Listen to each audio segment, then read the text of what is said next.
നമസ്കാരം. ഹിമാചൽ പ്രദേശിൽ ഇപ്പോൾ രൂപപ്പെട്ടിരിക്കുന്ന ഒരു രാഷ്ട്രീയ പ്രതിസന്ധി അത് കോൺഗ്രസിനെ വലിയ തലവേദനയിലേക്ക് നയിക്കുന്നുണ്ട് എന്ന് നമുക്ക് മനസ്സിലാകും.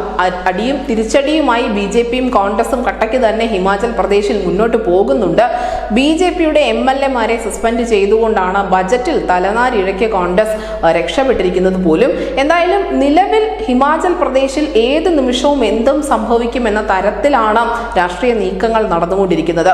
നമ്മളൊക്കെ ഇത് കോൺഗ്രസിന് വലിയൊരു തിരിച്ചടിയാണ്, അല്ലെങ്കിൽ അവരിതൊട്ടും പ്രതീക്ഷിച്ചിരുന്നില്ല എന്നൊക്കെ പറയുന്നുണ്ടെങ്കിൽ പോലും കോൺഗ്രസ് ഇതൊക്കെ മുൻകൂട്ടി കണ്ടിരുന്നു എന്ന് തന്നെ വേണം മനസ്സിലാക്കാൻ. അതിന്റെ ഏറ്റവും മികച്ച ഉദാഹരണം കോൺഗ്രസിന്റെ മുതിർന്ന നേതാവ് സോണിയാഗാന്ധി തന്നെയാണ്.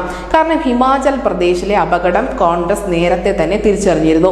നമുക്കറിയാം, ഹിമാചൽ പ്രദേശാണ് കർണാടകയ്ക്കും തെലങ്കാനയ്ക്കും പുറമെ രാജ്യത്ത് കോൺഗ്രസ് അധികാരത്തിലുള്ള ഏക സംസ്ഥാനം.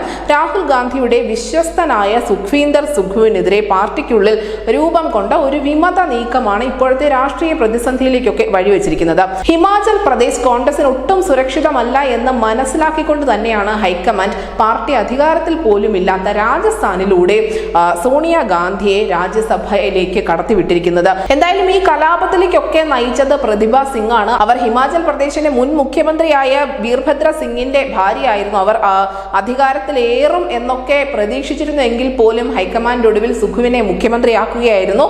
പ്രതിഭയുടെ മകനും നിലവിലെ മന്ത്രിയുമായ വിക്രമാദിത്യ സിംഗ് ആവട്ടെ അയോധ്യ വിഷയത്തിൽ ഉൾപ്പെടെ കേന്ദ്ര നേതൃത്വത്തിന്റെ നിലപാടിനെതിരെ രംഗത്തെത്തുകയും ചെയ്തിരുന്നു. അതിനുശേഷമാണ് ഈ വിക്രമാദിത്യ സിംഗ് രാജിക്കത്ത് മുഖ്യമന്ത്രിക്ക് കൈമാറിയത്. പക്ഷേ വിക്രമാദിത്യയുടെ രാജി സ്വീകരിക്കുന്നില്ല എന്നും അനുനയ നീക്കം നടന്നുകൊണ്ടിരിക്കുകയാണ് എന്നും സുഖു തന്നെ പ്രതികരിക്കുന്നുമുണ്ടായിരുന്നു.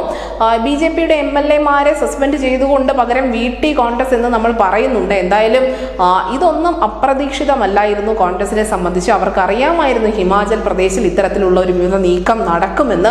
പ്രത്യേകിച്ചും പ്രതിഭ സിംഗിനോടൊപ്പം കുറെ അധികം MLAമാരുണ്ട്. അതുകൊണ്ട് തന്നെ ഇനിയുള്ള മണിക്കൂറുകളിലും കോൺഗ്രസിന് ചങ്കിടിപ്പേറും എന്നുള്ളത് സത്യം തന്നെയാണ്. നിലവിൽ എന്തായാലും സോണിയാഗാന്ധിയെ ഹൈക്കമാൻഡ് രക്ഷിച്ചെടുത്തിട്ടുണ്ട് രാജസ്ഥാനിലൂടെ.